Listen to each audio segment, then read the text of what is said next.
사랑이 이긴다라는 주제를 가지고 있는데 잠시 좀 우리 복습을 해야 됩니다. 이번 전체는 하나의 주제로 가기 때문에 한 번 듣고 쓱 하기에는 좀 그래요. 그래서 복습을 좀 해야 되는데, 첫 번째 제가 우리를 향한 하나님의 사랑의 증거들을 얘기했습니다.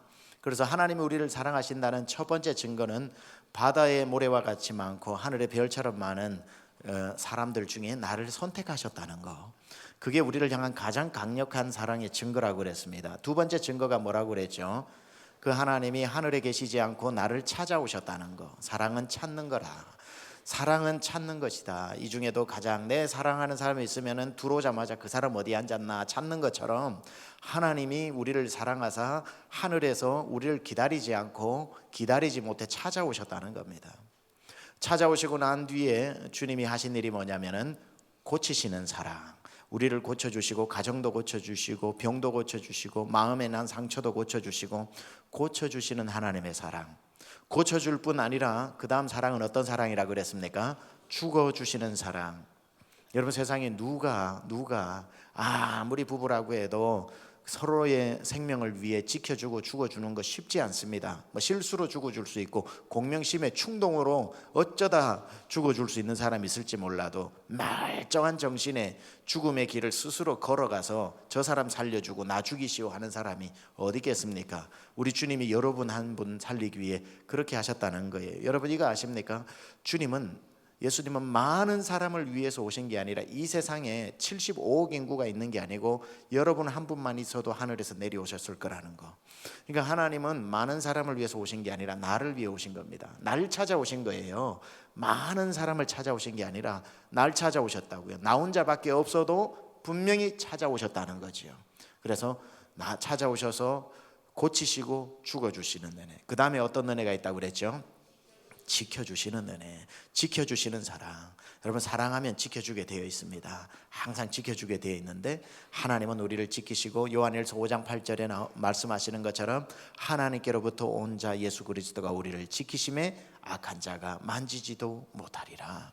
그렇게 하나님은 우리를 지키시는 것으로 사랑을 표현해 주셨습니다. 그런데 어제 저녁에는 제가 말씀을 나눌 때 도저히 사랑 안 하신다는 증거보다 하신다는 증거가 이토록 넘쳐서 그 사랑이 우리에게 부음받아졌음에도 불구하고 그 사랑이 여기까지는 왔는데 우리 속으로 들어오지 않는 그러한 문제들이 있다고 그랬습니다. 그래서 하나님은 우리를 사랑하시는 것보다 더 힘들어 하시는 게 사랑한다라는 것을 알려주는 게 더 힘드시다고. 하나님은 사랑하시는데 우리를 하나님이 사랑한다고 우리를 설득하시는 게 더 힘들다는 말씀을 드렸습니다.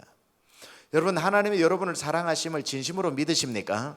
정말 믿어지신다면 복 받으신 겁니다. 하나님이 여러분을 사랑하시는 그거는 사실이에요. 그런데 그 사실이 믿어지는 사람이 있고 안 믿어지는 사람이 있는데, 정말 이게 믿어지면요, 그 사랑 앞에 우리가 아까 그 특송을 하면서도 예수님의 모습만 지나가도 우리의 눈물이 날 수밖에 없는 거예요. 왜냐하면 그 사랑이 우리 마음 가운데 부음받아지면 그 사랑이 느껴지거든요. 그런데 그 사랑이 여기까지 찾아왔는데 우리 안으로 사랑이 체화되어지지 않는데, 만약에 그 사랑이 우리 안에 진짜 효과를 발휘하고 진짜 나타난다면 두 사람을 사랑해야 된다고 그랬습니다. 첫째는 어떤 사람을 사랑해야 되냐면은 나 자신을 사랑해야 된다고 그랬습니다. 나 자신을 사랑해야 되고, 그리고 난 뒤에 내 이웃을 내 몸과 같이 사랑하라고 그랬으니까 내 이웃을 사랑하기 전에 내 몸을 먼저 사랑하고, 내 몸을 사랑하는 것과 똑같이 그만큼 이웃을 사랑하라고 이야기했습니다. 그러면서 제가 어제도 서너 번 여러분에게 계속 물었죠. 여러분은 여러분 사랑하냐고. 하나님은 여러분을 사랑하는데, 그래서 여러분을 상품으로 만들지 않고 작품으로 만드셨는데, 그 작품으로 만든 여러분은 상품으로 스스로 생각해서 비교하고 있지 않냐고. 여러분, 저기 이마트에 가면은 상품은요, 똑같은 게 수백 개씩 쌓여져 있습니다. 상품끼리는 비교해야죠. 상품끼리는 비교해야 되는데 작품은 비교할 수 없다고 그랬습니다. 왜냐하면 작품은 하나밖에 없으니까 비교를 할 수가 없다는 거예요. 비교하면 안 된다가 아니라 비교할 수가 없어요. 하나밖에 없는 걸 어디다가 비교를 합니까? 에펠탑하고 자유여신상은 세상에 하나밖에 없어서 두 개를 비교하는 사람이 없다고 그랬습니다. 에펠탑이 더 좋아. 무슨 소리 하는 거야? 자유여신상이 더 좋지. 바보 둘이가 하는 소리입니다. 그거는 완전히 다른 거기 때문에 비교할 수가 없는 거지요. 그래서 작은 탑, 큰 탑을 비교하면 또 모르겠지만 완전히 종류가 다른 것을 비교하는 사람은 없습니다. 하나님은 그렇게 우리를 이 세상에 아주 유니크한 존재로, 그 어디에도 없는 상품이 아닌 작품으로 만드셨기 때문에 여러분은 여러분을 충분히 자랑스럽게 생각하고 여러분 스스로를 하나님의 형상을 담은 사람으로서, 형상으로 지어진 사람으로 누구와도 비교하지 말고 여러분을 사랑하라고 그랬습니다. 그래서 다시 한번 이 밤에도 물어보는 겁니다. 정말 여러분은 그런 여러분을 사랑하시나요? 여러분은 여러분하고 지내는 게 좋습니까? 여러분은 여러분하고 그냥 가만히 있어도 여러분이 대화하기도 좋고 시간 보내기도 좋고, 야, 나는 나를 참 잘 만난 것 같아. 내가 무슨 복을 만나서 내가 나를 만났을까? 야, 고맙다. 네가 내가 되어줬어. 야, 네가 나라는 게 너무 고마워라고 여러분 스스로를 향한, 하나님이 작품으로 만들어주신 여러분 스스로를 사랑하고 있는가? 그래서 여러분은 여러분 스스로를 사랑하는 것은 하나님의 명령입니다. 왜? 하나님이 만드신 것은 우리가 감사함으로 받아야 되거든요. 주께서 주신 것을 감사함으로 받으면 버릴 것이 없다고 그랬는데, 이 몸뚱아리를, 내 영혼육을 하나님이 만드셨으니 이것을 감사함으로 받으면 이만큼 소중한 게 없다는 거죠. 그러면 제가 어제 한 목사님의 얘기를 했죠. 자기와 지내는 시간을 끔찍하게 여기는 그 목사님. 그러니까 그 끔찍하게 자기도 자기와 지내고 싶지 않은 그분이, 성도들이 자기를 싫어한다고 이 디프레션이 와서 우울증이 왔던 그 목사님, 우리 모든 모습 아닙니까? 내가 나를 나도 안 좋아하는데 남들이 나를 안 좋아한다고 화내는 바보가 어딨냐고요. 나를 나도 안 좋아하는데 누가 나를 좋아하겠냐고요. 그러니까 내가 나를 좋아해야 남들도 나를 좋아하게 되어 있고, 내가 나를 싫어하고 마음에 들지 않고 벗어버리려고 그러고 최대한 많이 바꾸어버리려고 그러고, 그러는 상태에서 누가 나를 좋아하겠습니까? 누가 나를 좋아하겠습니까? 그래서 내가 나를 사랑해야 된다 말씀을 드리고, 기회가 있다면 여러분에게 꼭 선물을 하라고 그랬습니다. 여러분에게도 선물을 해야 됩니다. 수고했잖아요. 여러분을 지금까지 함께 살아온 여러분에게 얼마나 고마워요. 그래서 여러분 좀 좋은 날 있으면 여러분에게 밥도 사주고, 여러분에게 좀 선물도 사주고, 여러분에게, 요즘은 여기 한국 와서 배운 건데 한국 오니까 새로운 용어가 굉장히 많아요.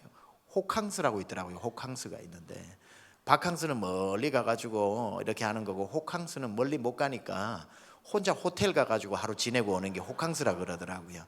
호텔에서 자면서 아침에 일어나 호텔 아침 먹고 그러면서 푹 쉬다가 나오는 걸 호캉스라고 그러는데, 한 번씩 살림도 뭐도 다 접고 여러분에게 선물을 하라고요. 너 오늘 호강시켜 줄게, 호캉스 가자. 그래서 한 번 휴식을 준다든지 해서 격려해주고, 그래 또 너 힘내고 2020년도 달려가는 거야, 이렇게 자기를 격려해주고 위로해주는, 그게 하나님이 만든 작품을 관리해주는 거예요.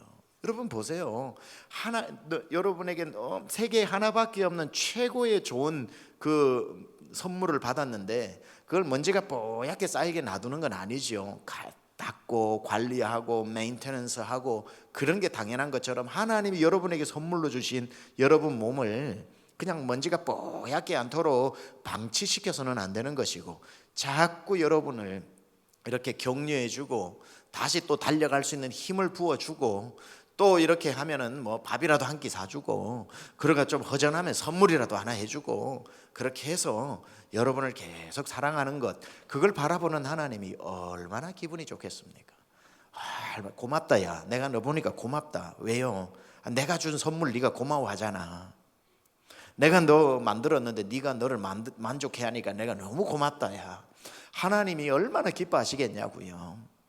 그렇게 자기를 사랑하면 내 이웃을 내 몸과 같이 사랑하라고 그랬으니까, 내 몸을 사랑하게 되면 이웃이 보이기 시작합니다. 그래서 이웃을 보고 이웃을 사랑하는 그 사랑은 제가 그저께 새벽, 어제 새벽, 오늘 새벽에 사랑장으로 설명을 드렸습니다. 그래서 그것도 잠시 요약을 할게요. 마지막 밤이니까. 그리고 오늘 마지막 밤에 처음 나오신 분들은 호강하시는 겁니다. 이거 제가 4번이나 설교한 걸 지금 요약해가지고 지금 인텐시브로 가르쳐주고 있으니까. 사랑은 뭐냐라고 했을 때 사랑은 오래 참고 그렇게 말씀드렸습니다. 딱 답이 들어오시죠. 제가 이번에 가능한 최대한 쉽게 설명을 드렸습니다. 사랑은 오래 참고 할 때 이 오래 참는다는 것은 참고 참는 건 인내가 아니다. 참고 참아서 도저히 못 참을 때 한 번 더 참는 그게 인내다. 참고는 세상의 모든 사람이 한다. 애들도 엄마 사탕 할 때에 그냥 사탕 달라고 하는 게 아니에요. 지 나름대로 참다가 엄마 사탕 하나 이렇게 얘기하는 거지. 애기들도 다 참을 만큼 참고 세상 모든 사람은 참을 만큼 참아요. 그러니까 참을 만큼 참았던 거 가지고 자랑할 건 하나도 없다. 온 세상 사람 다 참을 만큼은 참으니까. 진짜 참음이라고 하는 것은 참을 만큼 참았는데 도저히 안 돼가지고 폭발할 때 그때 한 번 더 참는 거, 그걸 patient, 인내라고 얘기하는 겁니다. 그때에 막 내가 독소를 쏟아부으려고 하다가 bite your tongue, 혀를 깨물고. 자, 여기 실험을 한번 해봅시다. 혀를 이렇게 세게는 깨물지 말고 살포시 깨물고 입술을 다무세요.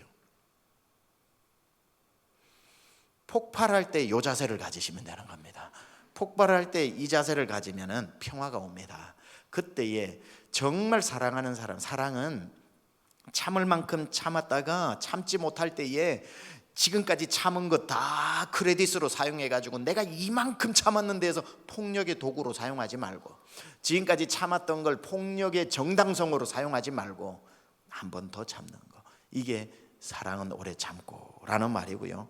사랑은 온유하며 그랬습니다. 온유하다라는 말은 야생마가 길들여지는 것이라고 그랬고, 만마리의 야생마가 들판을 뛰고 있어도 나와 아무 상관이 없지만 한 마리가 길들여진 그 말은 그때부터 나와 만마리의 말 중에 한 마리가 아니라 나에게 유일한 한 마리의 말이 되는 것처럼 이 관계가 형성되어지는 거. 생텍쥐베리의 어린 왕자를 가지고 어린 왕자를 가지고 설명을 했지요. 사막의 여우를 통해서 사랑은 내가 그 사람을 위해서 길들여지는 것, 내가 의도적으로 맞추어 주는 것. 저 사람이 물 가져와 그러면은 내가 왜 하면 길들여지지 않은 거지요. 사랑하지 않는 거지요. 물을 갖다 주고 배려를 해주고 필요를 채워주고, 내가 그러할 이유가 하나도 없지만 사랑하기 까닭에 내가 길들여줘 주는 것, 이게 바로 온유함이다. 사랑은 온유한 것이다 말씀을 드렸습니다. 사랑은 시기하지 않는 것이다 그랬습니다. 시기하지 않는 것. 사람이 어떻게 시기하지 않을 수가 있겠어요? 나보다 잘난 사람 보고 많이 배운 사람 있고 똑같이 노력했는데 결과가 더 잘 나오는데 시기심이 안 들어요? 제가 말씀드렸죠. 한영수라고 하는 친구 초등학교 때 풍차 돌리기 저보다 잘해가지고 내가 얼마나 화가 나든지 내가 쟤보다 풍차 돌리기 잘해야 되는데, 가을 운동회 때 대표 선수로 내가 해야 되는데 영수는 저보다 머리 하나가 키가 더 컸기 때문에 풍차를 돌려도 저만큼 빨리 가는데 저는 아무리 옆으로 돌려도 안 돼가지고 저희 집에서 학교까지, 학교에서 집까지 1시간 걸리는데 제 책가방 조정선이한테 맡겨놓고 집에 갈 때까지 풍차 돌려가 1시간을 갔다고. 그 다음날 학교 갈 때도 1시간을 갔더니만 제가 제일 잘해가지고 가을 운동회 때 온 두동면에 부모님들 다 와 있는데 운동장 한 바퀴 도는 퍼포먼스를 제가 했다고. 그러니까 이게 경쟁심이라는 건요, 경쟁심. 근데요, 경쟁심과 시기심이 다르다고 그랬습니다. 경쟁심은 남을 죽이지는 않아. 경쟁심이 많으면 내가 죽을 판이라 이겨야 되니까 나를 죽이는 거지만, 비슷하지만 시기심은 내가 죽는 게 아니라 남을 죽여버리는 거예요. 그러니까 시기가 무서운 겁니다. 오히려 경쟁은 자기 발전이 될 수 있지만 시기심은 남을 죽이고 남을 깎아내리고 남을 백바이링, 뒤에서 씹고 가십하고 이런 험담하고 이러한 것들로 굉장히 위험한 겁니다. 그러나 우리가 시기를 가지지 않을 한 가지는 생각을 완전히 바꾸면 된다고 그랬습니다. 내 옆에 있는 사람들이 잘 될수록 다 나에게 도움이 되는 거 아닙니까? 저 사람이 못 되면 내가 평생 도와줘야 되지만 이 사람이 잘 되면 저 사람이 날 도울 수 있다고 생각하면 내 옆에 있는 사람들이 어려워지는 것보다 잘 되는 게 좋고, 못 되는 것보다 잘 되는 게 좋고, 못 사는 것보다 물질의 복을 받는 게 좋고, 그 집 자녀가 안 좋은 것보다 잘 되는 게 얼마나 좋습니까? 언제 어디서 그 사람의 덕을 볼지 압니까? 그리고 시기심으로 내가 눌러놓으면은 그게 오늘 끝나는 게 아니라 오늘 최인선 목사님 말씀처럼 아이도벨처럼 어떤 마음의 원한을 품고 있다가 나중에 비수의 칼날로 돌아올지 어떻게 합니까? 그래서 내 옆에 있는 사람이 잘 될수록 나에게는 복이다라는 거, 그걸 우리는 시기하지 않는 것. 사랑은 물에 이행치 않는다라고 했습니다. 물에 이행치 않는다. 자, 물에 이행치 않는다라는 원어를 오늘 아침에 설명을 드렸습니다. 마땅히 다른 사람에게 돌아가야 될 존경과 칭찬을 가로채지 않는다. 가로채지 않는다. 누가 박수 받을 때에 박수를 힘있게 쳐주는 거. 오늘 나무인 씨가 와가지고 뭐라고 그랬습니까? 와, 여기는 자기가 집회를 다녀본 중에 박수를 제일 길게 쳐준다고 그러잖아요. 여러분, 그 여러분도 모르는 사이에 굉장히 남 잘 되는 걸 칭찬해 주는 그런 멋진 분들이 되어 가시는 겁니다. 이미 또 그러셨겠지만, 왜냐하면 누가 존귀와 칭찬과 그런 걸 받고 있을 때에 시기 질투해 가지고 영광을 가로채는 걸 원어로 물에 이행한다 이러거든요. 저 사람 저거 오늘 뭐 어쩌다가 저 성공을 했지, 저거 옛날에 나한테 뭐 맨날 뭐 시험 답안지 알려달라 그러더니만, 이런 식으로 해가지고 사람을 자꾸 깎아내리는 게 아니라, 이야 나도 몰랐네 저렇게 멋진 사람인 줄 하면서 그 사람을 높여주는 사람, 멋진 사람이에요. 멋진 사람이에요. 그래서 마땅히 그 사람에게 돌아가는 칭찬을 내 것으로, 내 공로로 훔쳐오지 않는 것, 이게 물에 이행치 않는 거라고 말씀을 드렸습니다. 이제 한 가지만 더 생각을 하고 오늘 본문으로 들어가면은 자기의 유익을 굳지 않는 게 사랑이다 그랬습니다. 자, 자기의 유익을 굳지 않는다, 이건 굉장히 고급 수준의 요청이라고 그랬습니다. 사람이 어떻게 자기 유익을 굳지 않습니까? 이 중에 자기의 유익을 구하지 않는 분 한 분이라도 계십니까? 자기의 유익은 구하게 되어 있어요. 사실은 그래서 이 본문은 이렇게 번역이 되어야 되지 않을까 생각합니다. 사랑은 자기의 유익만을 구하지 않는다. 그러니까 유익을 굳지 않는다면 100% 이타적으로 살아야 되니까 that's impossible, 불가능합니다. 그러나 자기의 유익만을 구하지 않는다라는 것은 굉장히 중요한 거예요. 그게 무슨 말이냐면, 내가 돈을 벌고 내가 성공을 하고 내가 무엇을 가질 때에 그게 다 오롯이 내 거라고 생각하지 말라는 거죠. 내 유익을 위해서 다 쓰지 말라는 거예요. 사랑은 자기의 유익만을 구하지 않는 것이다. 그러면서 제가 레위기 19장에 세 가지 법을 말씀드렸죠. 레위기 법에 있어서 논에 보리 농사를 끝나고 나도 내 귀퉁이에 있는 것은 베지 마라. 그것은 가난한 자들의 몫이다. 내 씨앗을 다 뿌리고 내가 다 땀 흘려서 그 밭을 가꾸었다고 할지라도 내 귀퉁이 거는 너 거 아니다. 가난한 사람들의 몫이다라는 것을 기억하라는 것이고, 그리고 가을거지를 하다가 떨어지는 이삭은 절대로 줍지 마라. 그거는 룻과 같은 가난한 과부와 고아들의 몫이다. 포도원에서 포도가 잘 열었으면 포도밭에 들어가서 한 번을 수확하지 두 번 들어가서 다시 수확하지 마라. 그건 나그네들의 몫이다. 자, 내가 다 노력을 했다 할지라도, 내가 노력한 포도밭이라고 할지라도, 내가 노력한 그 밭이 가을거지라고 할지라도 내 유익만을 굳지 말라는 겁니다. 가난한 사람을 생각하고 나그네를 생각하고 생계가 막막한 고아와 과부를 기억하라는 것이지요. 사랑은 내가 돈을 억만금을 벌든지 얼마를 벌든지 간에 내가 땀 흘리고 남이 나를 하나도 도와주지 않아서, 왜 내가 성공하는데 도와준 사람 한 명도 없는데 내가 남을 도와야 돼? 내가 무슨 자선사업가야? 생각하지 말라는 거예요. 생각하지 말라는 거예요. 교회에서 어떤 사람이 사업을 했는데 성공을 해가지고, 성공을 한 그 사람이 기고만장해가지고 자기가 그 사업을 자기 혼자만 다 유익의 도구로 쓰는 바보가 되지 말라는 거예요. 왜 그랬다고 그랬죠? 그 사람이 성공할 때까지 그 사람 속에는 권사님들의 눈물의 기도가 있었고, 장로님들이 와가지고 힘들 때는 커피 한 잔 사주면서 힘내, 사업 처음에는 다 힘들어, 격려해 줄 때, 포기하고 싶을 때 포기하지 않게 했고, 한 사람의 성공이 자기 혼자 성공한 사람이 없다는 거예요. 그 사람이 성공하기까지 첫째는 부모님의 눈물의 노력이 있고, 성도들의 눈물의 기도가 있고, 친구들의 격려가 있었고, 한 사람이 성공하는데 얼마나 많은 사람들이 수고가, 땀과 눈물과 격려가 들어가 있는지를 알아야 되기 때문에 무엇이 일어나면 자기가 해서 자기의 유익으로 홀라당 다 가져가지 말라는 거예요. 남의 몫을 기억하라는 겁니다. 귀퉁이를 남겨놓고 떨어지는 이삭은 줍지 말고, 포도원도 한 번 소출이면 넉넉하니 나그네를 위해서 내버려 두는 것, 이게 사랑이라는 겁니다.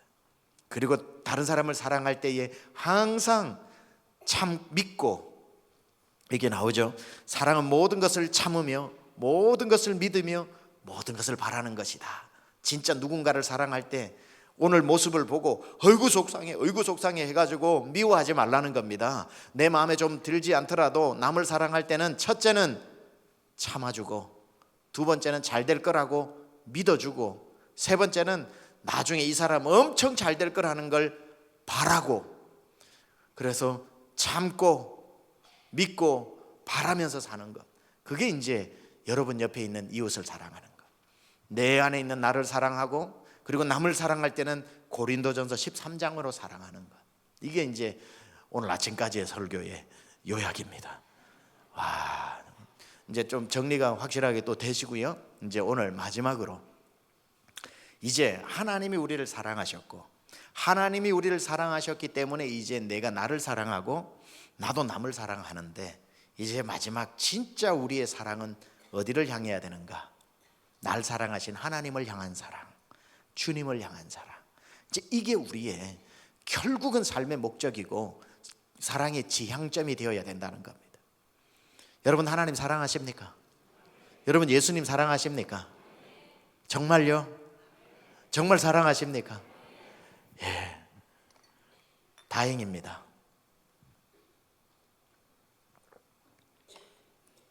그래서 우리는 이제 오늘 설교는 2020년도를 맞이하면서 이제 다른 교회에서도 오신 분도 계시고, 또 우리 교회에 대부분은 이 산 위에까지 올라오신 분들은 우리 일 맡으신 분들이 많으실 텐데, 이제 주님을 사랑함으로 주님의 일을 감당하는, 정말 주님을 사랑하기 때문에 내가 어떤 자세로 살아야 하는가, 어떤 자세로 내 맡은 직분을 감당해야 하는가, 주님을 사랑하는 사람은 어떻게 해야 그게 주님을 사랑하는 삶이고 섬김인지, 이 내용은 사실 목자 훈련 때도 잠시 다루었던 부분이긴 합니다만은, 오늘 다시 여러분하고 내가 정말 주님을 사랑할 때, 주님을 사랑하는 것, 그 모습 가운데서 어떻게 살아야 하는지 우리 한번 은혜를 나눠 보려고 합니다.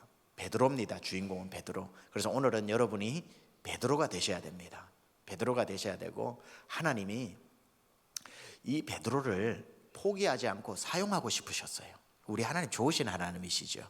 사실은 여러분이 성경을 좀 읽어보시면 아시겠지만 이 예수님이 베드로를 데리고 3년 반 다니시면서 즐거웠던 날이 별로 없어요.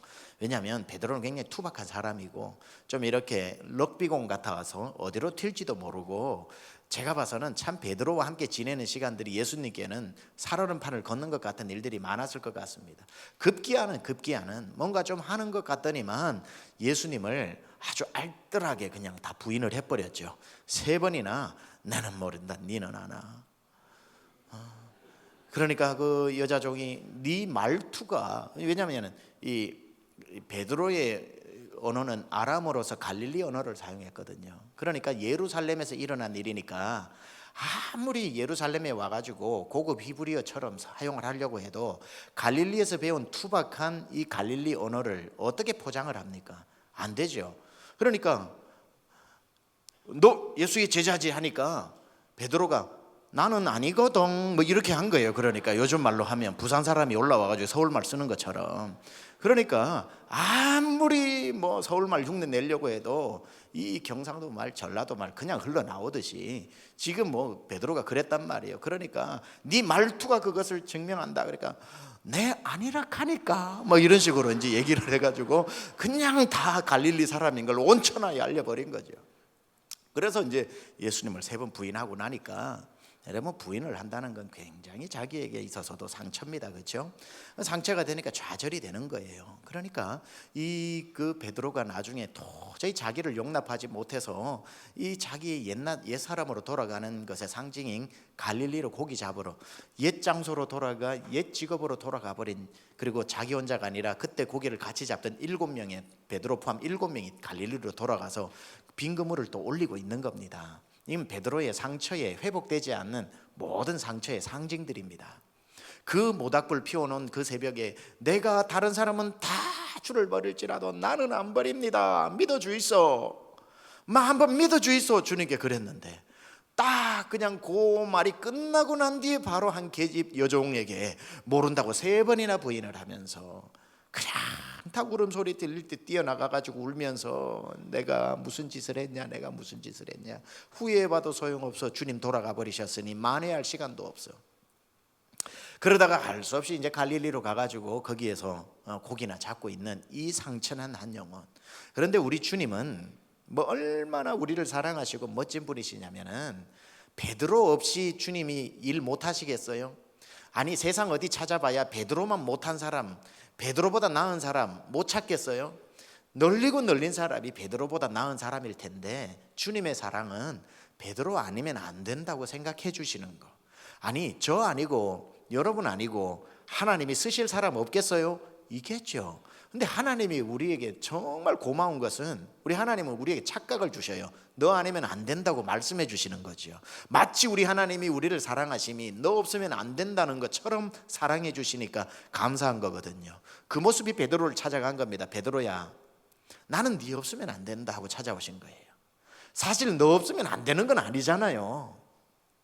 베드로보다 훨씬 똑똑하고 사용하기 좋은 사람 많은데 하나님은 포기하지 않기 때문에, 예수님은 포기하지 않기 때문에 부활하신 후에 그 베드로의 현장으로 찾아가시는 것 아닙니까? 베드로의 현장으로 찾아가셔서 이 베드로를 다시 불러서 내가 일꾼 삼아야 되겠다, 일꾼 삼아야 되겠다.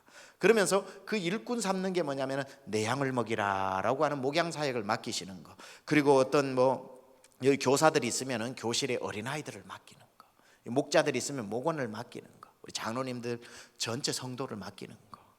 이렇게 여러분 나름대로의 어떤 하나님으로부터 받은 그러한 사역들, 그 일을 하기 위해서 이 일꾼이 가져야 될 자세가 있습니다.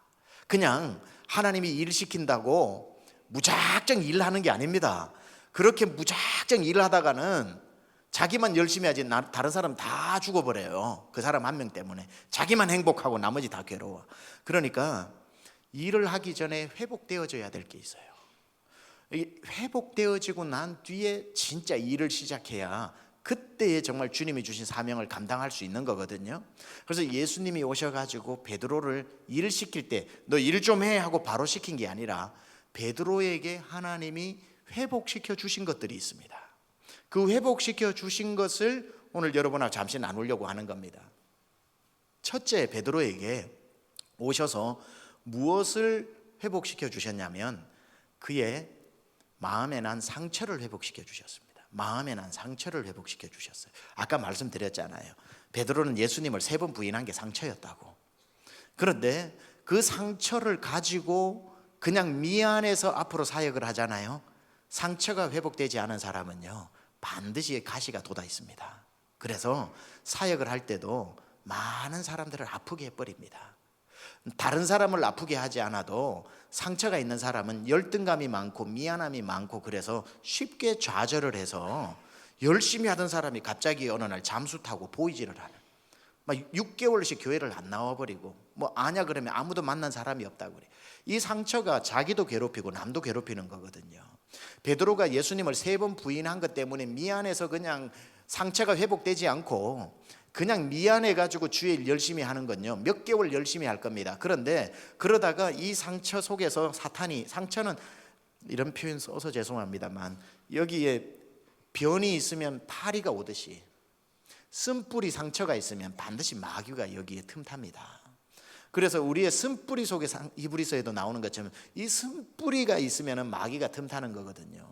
베드로가 이 예수님을 부인한 것을 완전히 회복하지 않고 상처를 안고 미안해서 예수님의 일을 해주기 시작하면 치료는 안 하고 대신 미안해서 열심히 하다 보면 이 상처 속에 사탄이 와가지고 야, 네가 예수를 3번이나 부인한 배반자가 야 뻔뻔하다, 네가 그런 일을 한다는 게 하면 그 말이 참말처럼 들려요. 그래서 갑자기 아이고 나 같은 사람이 무슨 주의 일을 해, 나 같은 사람이 무슨 주의 일을 해 하고 잠수를 타고 종적을 감추어 버리는 일들이 있는 겁니다. 진짜 상처가 회복된 사람은 상처를 안 숨기잖아요, 그렇죠? 상처를 안 숨기잖아요. 어제 이상구 박사님 얘기했거든요. 자기의 옛날 그런 가정사를 왜 다 얘기를 숨기지 않고 하냐 그러니까 자기는 예수를 만났기 때문에 감출 게 없대잖아요. 여러분 진짜 회복된 사람은요 감출 게 없어요. 저는 다른 목사님들 다 잘 모르지만 저는 최병락 목사가 설교하는 목회자 중에 제일 솔직한 목사 중에 한 명이라고 생각을 해요. 저희 집안 모든 걸 얘기하잖아요. 저는 설교 때 자기 얘기, 어릴 적 얘기, 부모님의 학력 수준에서부터 우리 집안의 스레트 집의 초가지까지 모든 거, 운전면허 7번 떨어진 것까지 막 다 얘기하죠. 다 얘기하죠. 여러분 제가 예수님 안에서 회복이 안 되면 이거 다 숨깁니다. 왜냐하면 누가 나를 만만하게 볼까 봐. 우리 목사님 좀 좋은 집안에 태어났으면 좋겠는데 할까 봐. 우리 목사님 저랬어. 그러니까요 자기를 고백한다는 건요 어려운 일입니다. 제가 만약에 여러분에게 제 모든 것을 그냥 얘기하는 거 어려운 일입니다. 어렵게 생각하면. 근데 왜 기쁨으로 하느냐? 저는 예수 안에서 완전히 그런 과거에 숨기고 싶은 게 하나도 없기 때문에. 왜냐하면 너무 큰 걸 얻었기 때문에. 주님의 사랑이 내게 부음받아지니까. 제 옛날에 만약에 열등감 투성이라면 누가 얕볼까 봐, 누가 어떤 무시를 할까 봐, 누가 이런 걸 가지고 얘기할까 봐 이것도 숨기고 저것도 숨기고 저것도 숨기느라 여러분 다 숨기고 무슨 목회를 합니까? 근데 주님 안에서 완전히 자유함을 얻은 거예요. 어제 말처럼 진리를 알지니, 요한복음 8장 30, 진리를 알지니 진리가 너희를 어떻게? 자유케 하리라. 자유케 하리라. 그런데 만약에 이런 어떤 베드로가 예수님과의 회복의 시간이 없었다면 자기 이걸 숨기고 다닐 거 아니에요. 예수님을 부인했던 거, 비슷하게 그날 봤던 그 여자 종 비슷한 머리 스타일이면 또 도망가가지고 숨어 있다가 이 상처가 건드려질까 봐 그렇게 해가지고는 안 된다는 거예요. 그래서 이 상처받은 베드로가 예수님 안에서 완전히 회복되어지고 난 뒤에 그때 그 모닥불 옆에 있었던 사람 중에 야 베드로 너 예수님 3번 부인해놓고 뻔뻔하게 지금 복음 전하러 다녀?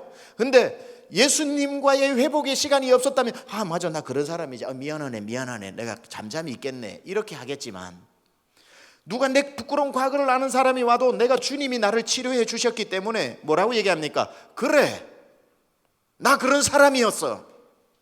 근데 나 치료받았어. 주님이 날 사용하신다고 했어. 당당할 수 있는 거죠. Amazing Grace를 지은 누굽니까? 존 뉴턴입니까? I was blind, but now I'm fine. I was lost. 내가 예전에는 노예를 파는 노예 상인이었으나 천인공노할 짐승보다 못한 삶을 살았으나 이런 짐승보다도 못한 나를 하나님이 찾아오셔서 나를 회복시켜 주시고 용서해 주시고 내 그 모든 노예들을 돌려주고 죄값을 치르고 난 뒤에 자유함을 얻었던 그때에 누가 와가지고도 너 노예 상인이었잖아 라고 했을 때 주님으로부터 자기가 회복되지 않았다면, 주님을 만나지 않았다면 사람만 와도 도망 다녔을 텐데 노래를 지어 불렀잖아요. Amazing grace, how sweet the sound that saved the wretch, 이 완악한 나, like me. I once was blind, but now I am found. Was lost, but now I see. 가사가 이렇게 됐는지 모르겠지만 당당하게 나는 한때 소경이었다. 나는 한때 잃어버린 자였다. But now I see. But now I am found. 나는 지금은 주님께 발견되어졌고 나는 지금 치료를 받았다. 다 숨길 게 뭐가 있습니까? 숨길 게 뭐가 있습니까?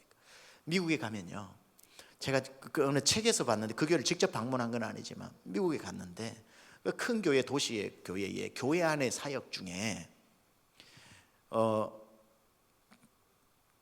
제가 뭐라고 그래야 되나? 한국말. 몸 파는 여인들, 율랑 여인들 미니스트리가 있습니다. 율랑 여인들에게 가서 복음을 전하는 교회 안에 미니스트리 팀이 있다고요. 우리 신방팀이 있듯이. 근데요, 그 교회의 율랑녀 미니스트리 거기 30여 명은 전부 율랑녀 출신들입니다.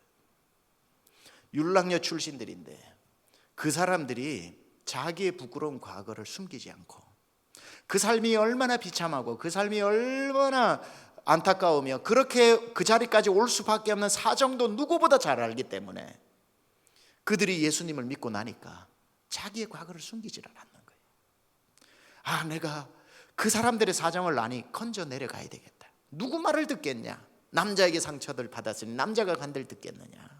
이 삶을 모르는데 누가 와가지고 얘기를 한들 그 얘기를 듣겠는가?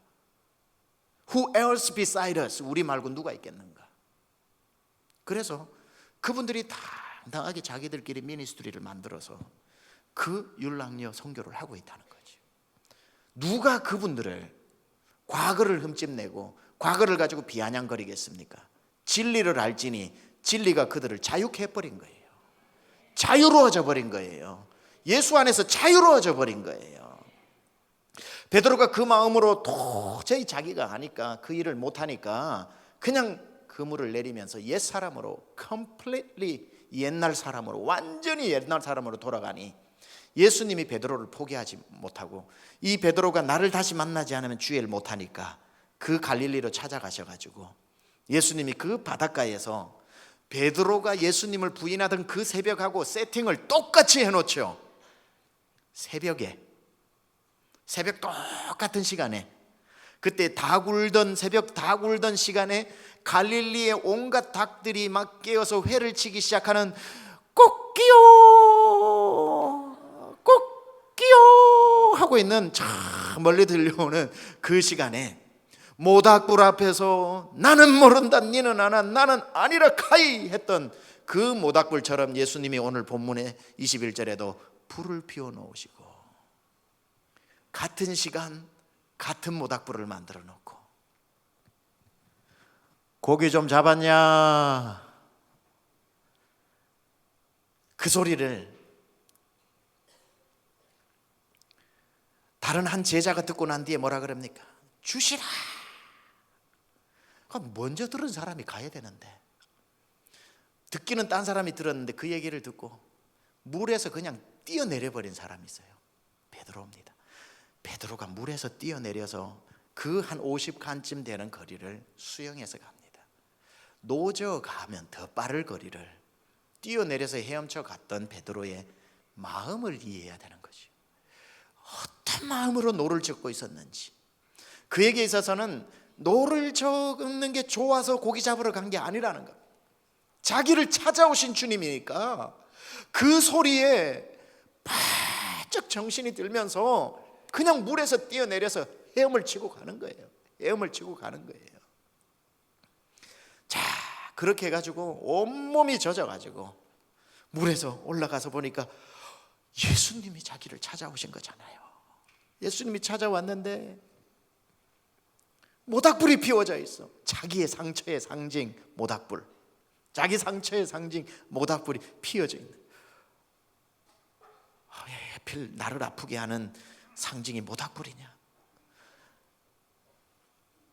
그날 아침에 예수님을 3번 부인하고 난 뒤에 제일 먼저 들렸던 소리가 뭐죠? 닭울음 소리가 들린 거죠. 너가 새벽 닭 울기 전에 3번 나를 부인하리라. 그날도 꺾여 베드로 꺾여. 그렇게 갔을 때에 성경은 베드로가 예수님께로 그래도 반가워서 막 예수님하고 가는데 예수님께서 베드로를 보고 주먹으로 얼굴을 치시더라. 네가 인간이냐? 너만은 그럴 줄 몰랐다. 우리 주님이 그렇게 하시지 않은 거죠. 성경은 뭐라 그럽니까? 뭐 좀 먹었냐? 요즘 TV 프로그램 있죠. 밥은 먹고 다니냐? 밥은 먹고 다니냐? 옛날에 송강호 배우가 뭐 화성살인 사건 범죄와의 뭐죠? 하여튼 그 마지막 장면에 밥은 먹고 댕기냐? 이 말처럼 예수님 말씀하시는 거지. 너 밥은 먹었냐? 그러고는 생선을 숯불 위에 올려놓으시고 떡을 올려놓으시고 먹어라. 줄인 배를 채워주시고 난 뒤에 예수님이 그때 뭘 하시는 겁니까? 상처를 꿰매어 주시는 거죠. 너 나 배신했지? 너 그럴 수가 있냐? 이렇게 회복을 안 하십니다. 하나님은 우리의 상처를 막 건드려 가지고 안 하십니다. 3번 부인했으니까 3번 회복시켜 주시죠. 요한의 아들 시몬아, 너 나 사랑하냐? 와, 베드로가 정말 사랑은 하는데 부인은 했으니까 사랑한다고도 할 수 없고 그렇다고 안 사랑한다고도 할 수 없는 이 속에서 예수님이 너는 나를 아가페오 하느냐 신의 사랑으로 사랑하느냐 이 수준으로 물어보니까 그거는 안 될 것 같거든. 내가 필레오 합니다. 친구의 사랑으로 사랑합니다. 그게 베드로의 사랑이 부족했다고 탓하면 안 돼요. 인간이 할 수 있는 최고의 사랑이지. 인간이 어떻게 아가페오 합니까? 아가페오의 사랑, 스토르게의 사랑, 부모의 사랑, 필레오의 사랑, 친구의 사랑, 에로스의 사랑, 연인간의 사랑. 자기가 할 수 있는 건 가장 예수님을 사랑할 수 있는 최선이 이 필레오의 사랑입니다. 나는 예수님 아시지 않습니까? 내 양을 먹이라. 2번째 물어가라 사대. 3번 부인했으니 3번 물어야 되는 거지. 너 나 사랑하냐? 똑같이 불이 피워져 있고 똑같이 닭울음 소리가 들리는 그 세팅에서 3번 부인한 베드로를 3번 사랑하냐고 묻고 계시는 주님은 회복시켜 주시는 주님. 회복이 되고 나니까 이제 됐다. 내 양을 먹이라. 이제 회복되면 내 일을 좀 해야 된다. 회복된 자는 나의 일을 할 수 있다. 여러분, 주님의 일을 무턱대고 열심히 하는 게 아닙니다. 주님 만나고 그분 앞에 통곡하고 내 모든 부끄러운 과거, 부모님을 잘 만나서 고생했던 거, 그때도 하나님 살아계시다면 나에게 왜 이런 일을 주었는가, 살면서 남 때문에 받았던 상처, 나 때문에 받았던 상처, 어떤 어릴 적 받았던 성폭력, 구타, 왕따, 모든 것들이 내 안에 있어서 어느 날 교회에 다니다 보니까 교회가 좋아서 친구들이 생겨서 예수님 만난 적도 없는데 그냥 교회가 좋아서 1년 다니고 2년 다니다 보니까 너 이것도 맡아봐라 저것도 맡아봐라 그래가지고 교회 일이 그래도 다른 데서는 늘 사람들이 나쁜 말만 썼는데 교회 좋은 말 쓰니까 교회가 좋아서 하다 보니 이것도 맡고 저것도 맡으니까 곧잘 해내니까 나중에는 그럼 집사님도 돼봐라. 집사님도 돼가지고 또 그것도 뭐 딱히 뭐 밖에서 할 일 없으니까 교회 일주일에 5일씩 와서 열심히 하니까 나중에 나이가 많으니까 이제 권사님까지 되어가지고 내 인생을 다 돌아보면 예수 만난 날이 없어. 상처가 회복된 경험이 없어. 베드로처럼 그 모닥불 앞에서 베드로가 얼마나 울었겠어요. 주님이 차라리 주먹으로 때려주면서 난 내가 그럴 줄 몰랐다 해야 되는데 그러지 않고 너 나 사랑하냐? 사랑합니다. 그거면 됐지. 베드로야 너 나 사랑하냐? 사랑한다니까요. 그거면 됐지. 예수님이 3번째는 아가페오 하느냐 안 물으십니다. 베드로까지 눈높이 낮춰주셔요. 너 필레오 하냐 물으니까 필레오 합니다. 그래 그거면 됐다. 이 주님과의 만남이 있느냐는 거죠. 그거 없이 우리 주의 일 하니까 주의 일 하면서 성질 나오고 주의 일 하면서 서운해지고 주일하면서 저놈 저거 죽었다 이러면서 내 모든 악한 모든 것이 여전히 시퍼렇게 살아있는 거예요. 내 과거를 누가 건드리면 자존심 상해서 견딜 수가 없는 거예요. 진리를 못 만났으니 자유를 못 얻은 거예요. 진리인 주님을 만나면 누가 건드려도 그래 나 그런 사람이었다, 나 못 배웠다, 그래 괜찮다, 못 배웠다고 니는 얼마나 잘 배웠는지 성적표 한번 까보자, 이렇게 싸우는 게 아니죠. 내 네 고등학교 찾아가가지고 다 뒤져볼 거다 이러지 말고, 누가 못 배운 내 자존심을 긁으면 주님 안에서 진리를 만나 자유케 되지 않으면 그게 너무 자존심 상해가지고 복수의 칼을 간단 말이에요. 복수의 칼을 가진 사람은 주의 일하면 안 돼요. 다 죽여버려요. 다 죽여버려요. 열등감은 교만의 다른 얼굴이기 때문에 열등감 있는 사람이 조금 잘 되면 이젠 교만으로 다 죽여버려. 나는 되는데 니는 왜 안 되노? 죄 지은가 이가? 가만 한번 생각해봐라. 죄가 있을 낀데. 교만해져서 반드시 이 상처를 회복해야 되는데 안 그러면 계속 괴롭힙니다. 제가 군대를 가가지고요,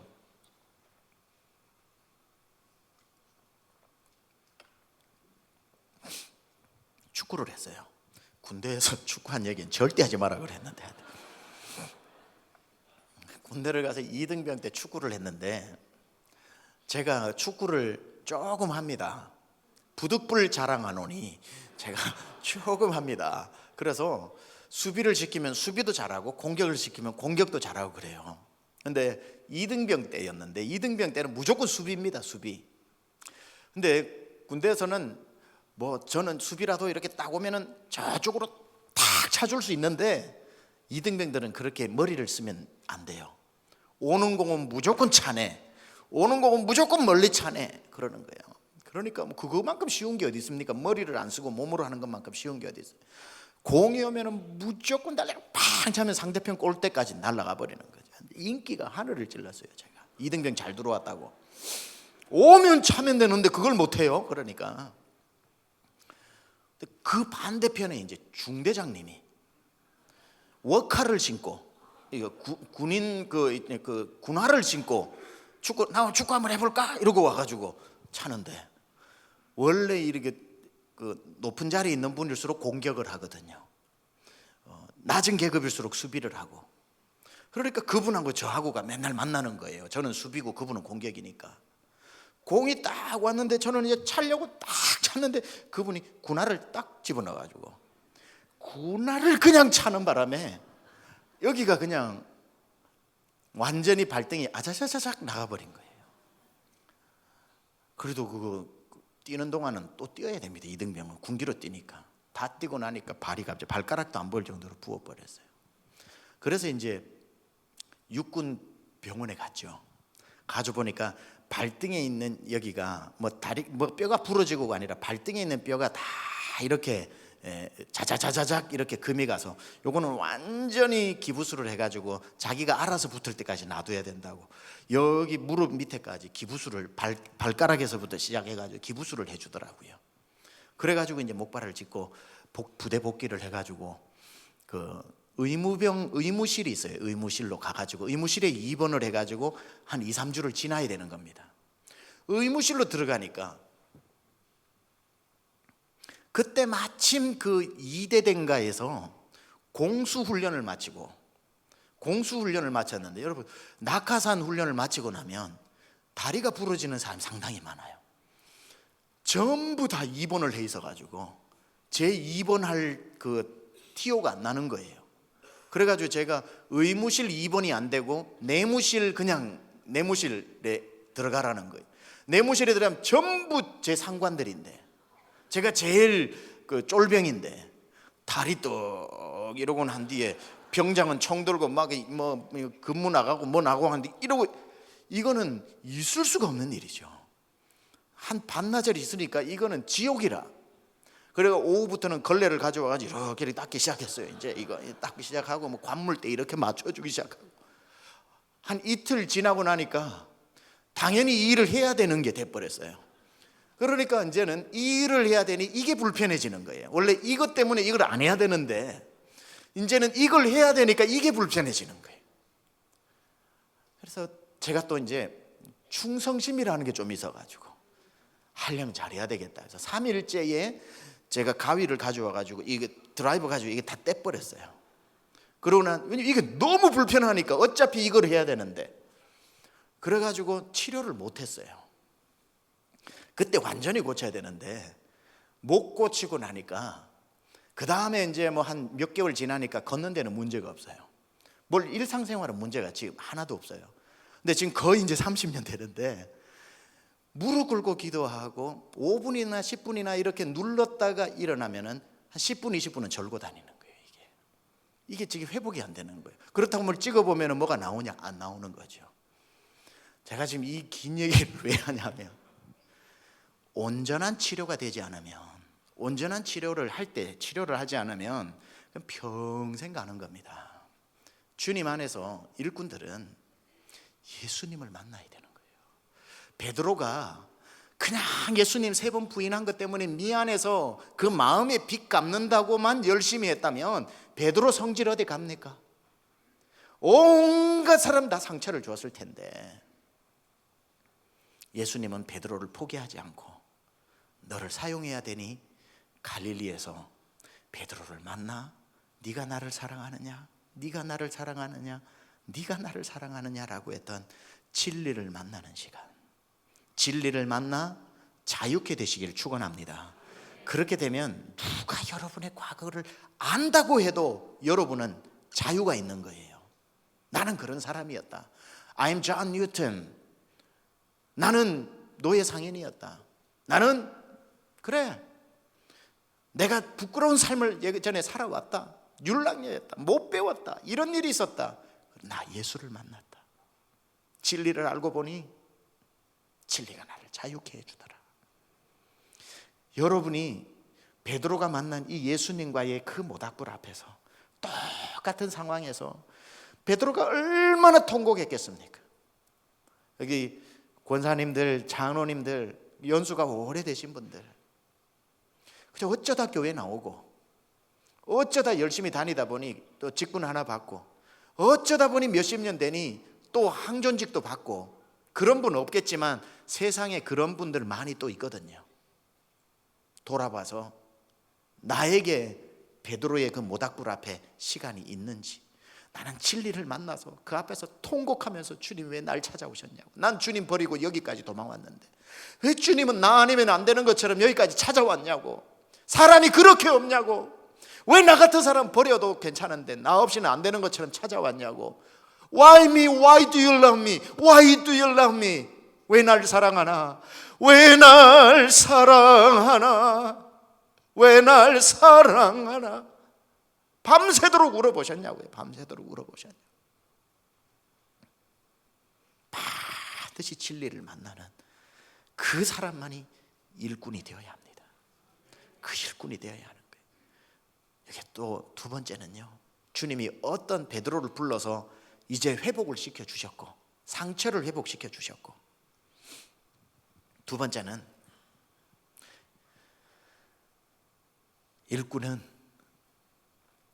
자기의 갈릴리를 기억해야 됩니다. 자기의 갈릴리. 자, 예수님이 예루살렘으로 베드로를 가라고 하고 거기서 만나시지 않았습니다. 갈릴리를 베드로의 회복의 장소로 택하셨습니다.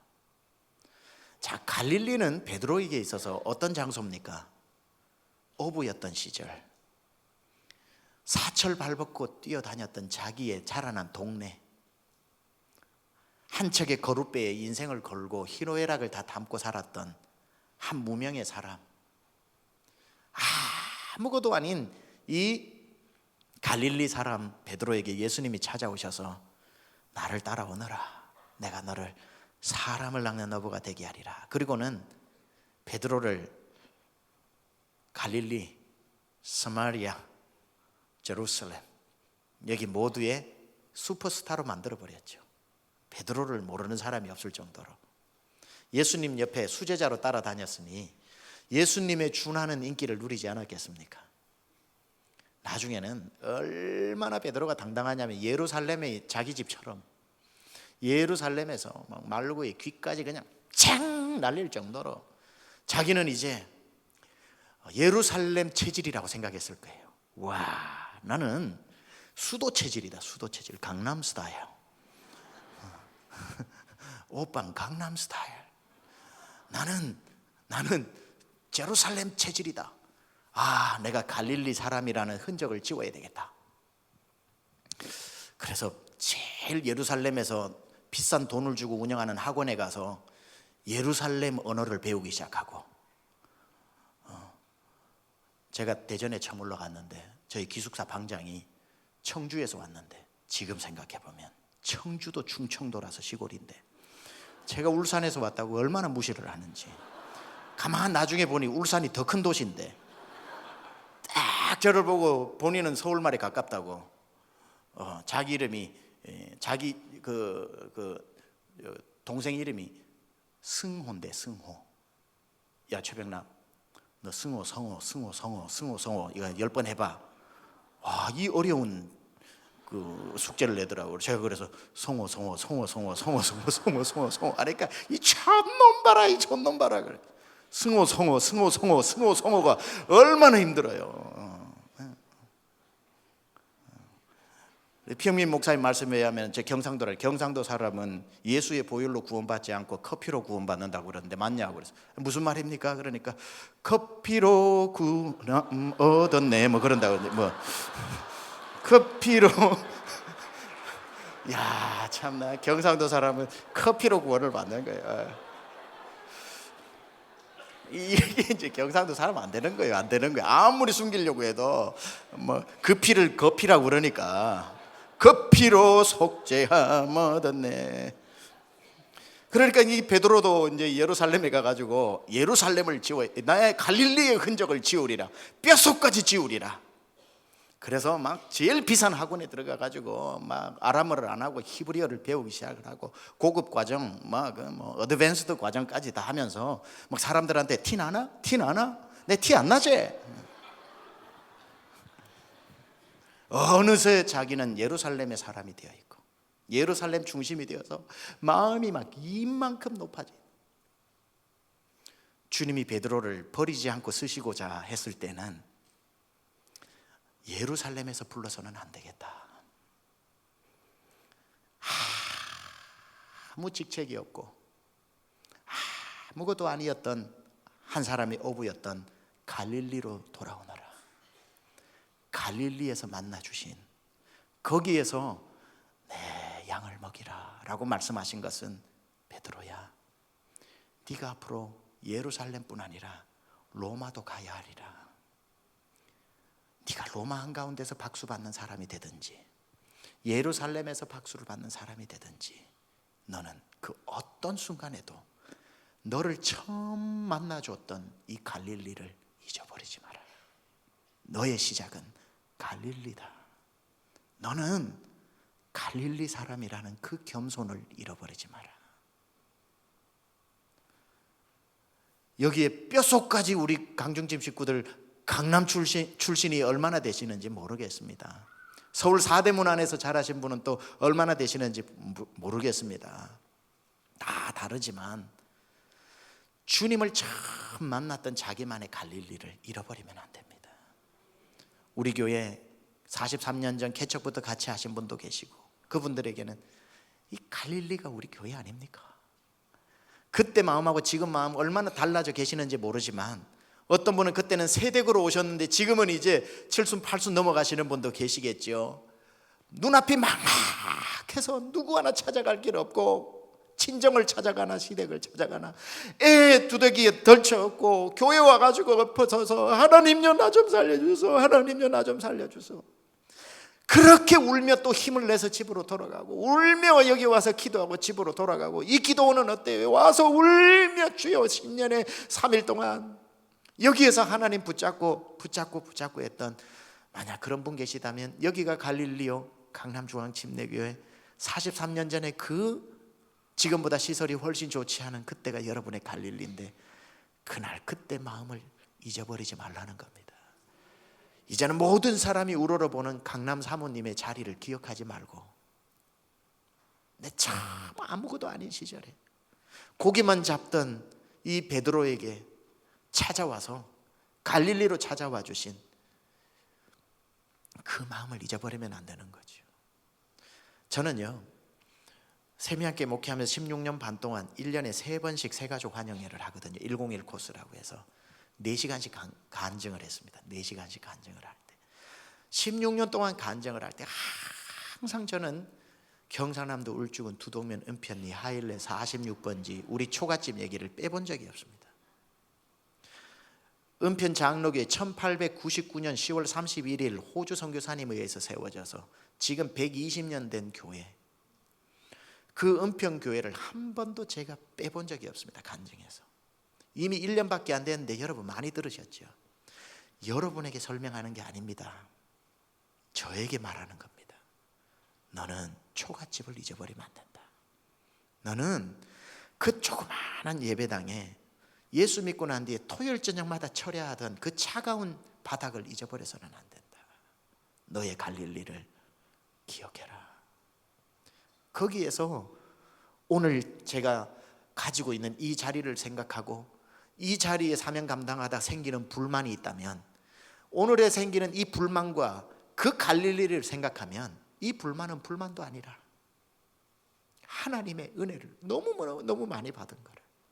내 마음에 갈릴리가 있으면,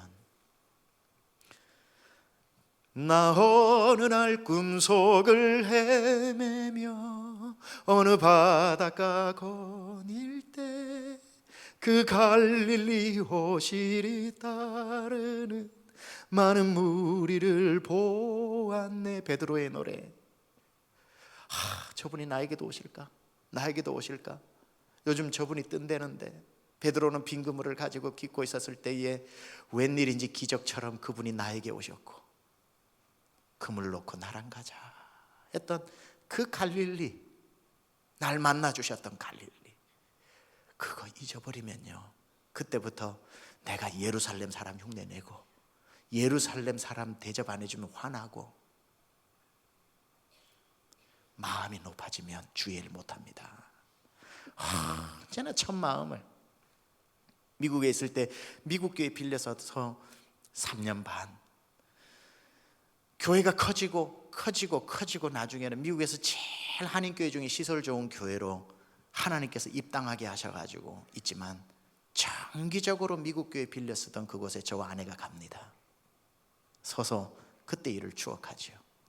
저 창문 저기에서 우리 수요일 모였는데, 이 파킹장에서 우리가 야드 세일 해가지고 이 프로젝트 하나 샀는데, 그때 추억들이 주마등처럼 스치고 지나가면서 다 저의 마음을 낮추고 또 낮추어 주는 겁니다. 주님 말씀하셨던 거예요. 사랑마을교회 자리, 이 자리를 기억해라. 이 자리, 세미한교회가 시작했던 이곳을 너는 기억해야 된다. 지금 미주에서 제일 큰 본당이 네 자리가 아니라는 것을 기억해라. 이 자리가 네 자리다. 언제든지 다시 찾아가야 되는 그 자리다. 여러분, 여러분의 갈릴리가 있을 겁니다. 우리 주님은 베드로야 예루살렘에서 만나자 하지 않았다고요. 갈릴리로 가자. 무슨 뜻입니까? 다시 시작하자. 다시 시작하자. 처음 자리에서 다시 시작하자. 혹시 여러분 중에 마음이 많이 상해 있거나 삐져 있거나 서운해 있거나 정당한 대우를 못 받는다고 화가 나 있는 분들, 여러분 스스로를 먼저 갈릴리로 데리고 가십시오. 그리고는 나 이런 사람이었는데 뭘 그거 가지고 내가 삐져. 나 원래 이 자리가 내 자리였는데. 하나를 더 얘기해 볼까요? 얘기하다 보면 할 얘기가 많아서 다음 금요일 때 하고요. 하나 더 얘기해 볼까요? 일꾼은 자기의 이름을 기억하는 겁니다. 예수님이 오셔가지고 놀랍게 베드로를 부르시는데 베드로야 안 그러십니다. 시몬아 이렇게 부르십니다. 시몬은 언제 이름이냐면 예수님 만나기 전, 그리고 만났을 때, 만나고 불과 얼마 안 됐을 때의 이름이 시몬입니다. 그런데 예수님이 어느 날 너는 베드로라 하고 엄청난 직분을 주신 거예요. 엄청난 이름을 주신 거예요. 처음에는 좀 부담스럽다가 생각해 볼수록 기분 좋은 거라. 베드로가 되니까. 베드로는 자기의 정점에 있을 때에 가지는 이름인데, 여러분 이거 정말 재밌습니다. 성경을 사복음서를 쭉 읽어보시면요, 베드로의 등장이 처음에는 시몬으로 나옵니다. 시몬 하다가 예수님이 너는 베드로라 라고 말씀해 주시고 난 뒤부터 성경이 뭐라고 기록되냐면 시몬 베드로라고 나옵니다. 시몬 베드로. 누가복음에도 그렇고 시몬 베드로 가다가 나중에 베드로라는 말밖에 안 나옵니다.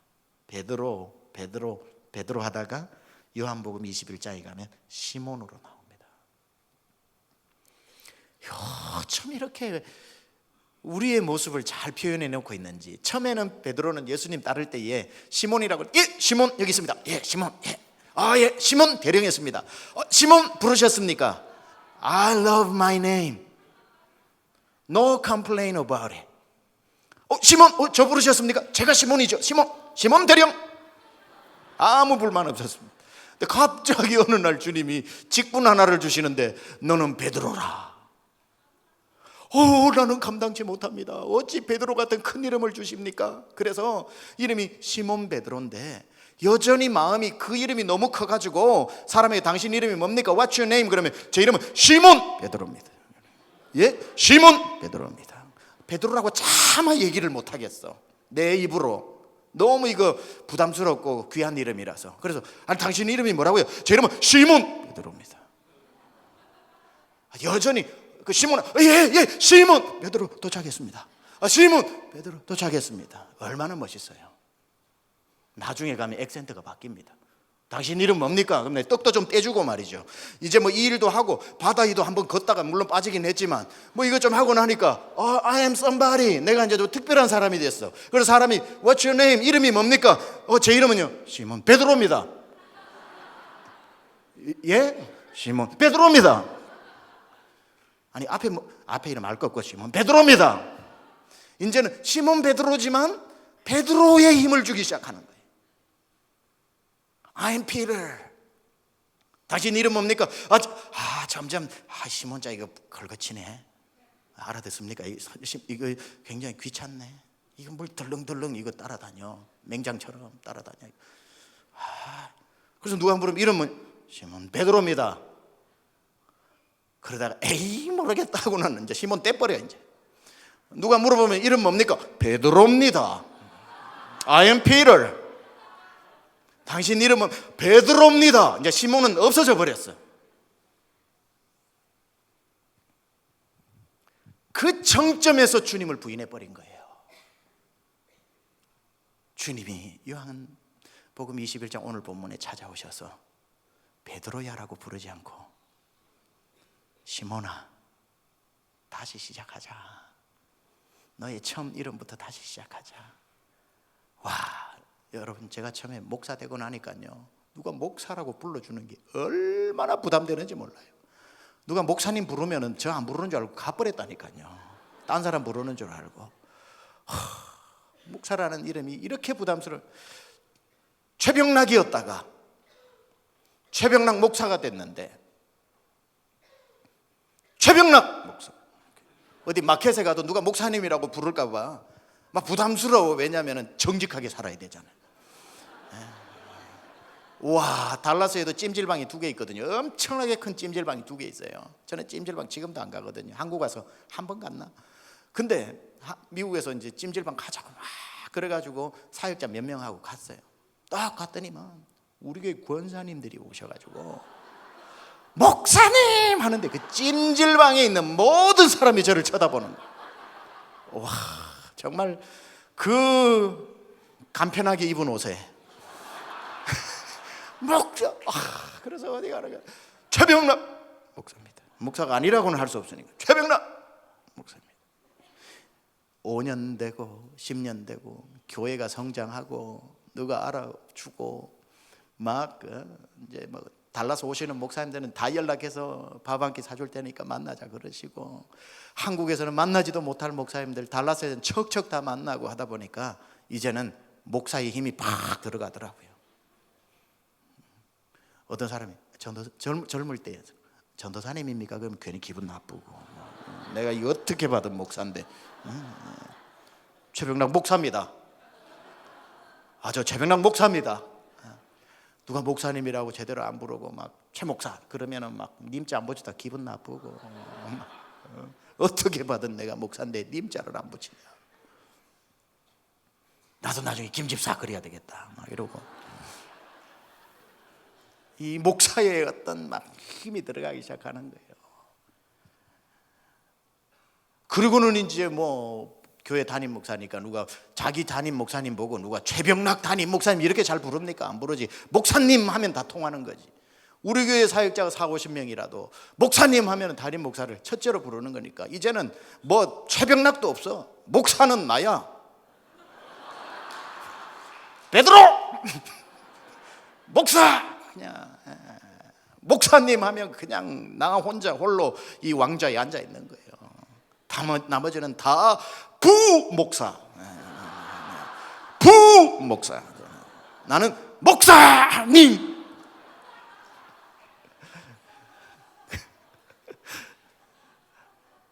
그러다가 망하는 거예요. 이제 그게 이제 망하러 가는 길이에요. 그게 죽으러 가는 길이고, 그때 주님이 찾아오시는 거죠. 야 임마, 병나가. 야 병나가. 우리 어릴 적에는 병나가라고 안 그랬어요. 백나가 그랬어요. 또 백나가. 촌에서는 또 백나가라고 불러요. 저번에 우리 사모님 세미나가 우리 교회에서 있었는데, 사모님들 세미나가 우리 교회 전국 수도권 세미나가 있었는데, 대전에 계신 사모님이 총무시라서 주보를 만들어 왔는데, 주보의 설교자 최병락 목사인데 이분이 포항분인데 얼마나 사투리가 심한지. 근데 이 사모님이 서류 작업을 못하니까 남편 목사님한테 불러줘가 남편 목사님이 이걸 해왔는데, 이 주보를 가져왔는데 최병락 목사라고. 그걸 또 화이트 펜으로 다 지워가지고 또 병으로 바꿔놨어. 그 비서전사님이 이게 뭐냐 그러니까 최병락으로 해놨다는 거야. 백락도 아니야, 백락이야. 뱅뱅할 때 뱅. 어지간하면 백락도 돼야 되는데 백락으로 해놨어요. 한참 웃었어요. 어떻게 최백락 목사님 하니까 또 남편은 최백락으로 적었어. 어지간하면 침례교면 강남중앙 침례교 최병락인 줄 알 텐데 최백락으로 적어. 자, 주님이 오셔가지고 저보고 최 목사야 그러시겠어요? 최병락 목사야 그러시겠어요? 야 백락아, 다시 시작하자. 네 이름은 최병락이다. 요한의 아들 시몬아. 시몬아, 베드로라고 안 불렀어요. 시몬아, Let's start all over again. 우리 처음부터 다시 시작하자. 내 일꾼은, 내가 맡기고 싶은 양을 맡기고 일 맡기고 싶은 사람은 이름 석자면 만족할 줄 알고 장로님 권사님으로 불려야 드디어 존재감을 찾는 게 아니라 부모의 배에서 나올 때 주셨던 이름 석자로 만족할 줄 알고 예루살렘 자리에 서 있어야만 인정받는 게 아니라 갈릴리 어부 시절의 모습으로 자기를 날마다 세울 줄 알고, 그리고 네가 나를 사랑하느냐 그랬으니까 그냥 주님 사랑하는 그 마음 가지고, 주님 사랑하는 그 마음 가지고 그냥 주님이 맡겨주신 일 감당하면 우리 평생 교만하지 않고 쓰임 받을 수 있습니다. 우리 모두 한 번도 빠지지 말고 우리 첫 마음을 회복해서, 첫 사랑을 회복해서 정말 주님 앞에 2020년도 힘있게 달려갈 수 있기를 우리 주 예수 그리스도 이름으로 축원합니다. 아멘. 우리 영광 하나님 앞에 박수 올려드리겠습니다. 오늘 이 시간에는 바로 기도하도록 하겠습니다. 오늘 이 시간 말씀을 가지고 우리 기도하는데 두 손을 들고요, 하나님 앞에 오늘 다른 것 기도하지 말고 하나님, 나의 갈릴리를 회복시켜 주시옵소서. 하나님 아버지, 내가 교회를 다녔지만 한 번도 진리가 나를 자유케 한 적이 없었는데, 오늘 베드로는 그 숯불 앞에서 예수님을 만나고 난 뒤에 상처가 다 회복되었던 것처럼, 오늘 예수님 만나서 내 과거의 상처가 부끄럽지 않게 다 회복되게 하여 주시옵소서. 하나님, 제 이름 뒤에 붙은 하나님 아버지 직책에 연연하지 않게 하여 주시고, 이름 석자로 주님 오실 때까지 달려가게 하여 주시옵소서. 하나님, 나를 다시 회복시켜 주시옵소서. 뜨거운 첫사랑을 회복시켜 주시옵소서. 주여, 세 번 부르고 기도하겠습니다. 주여.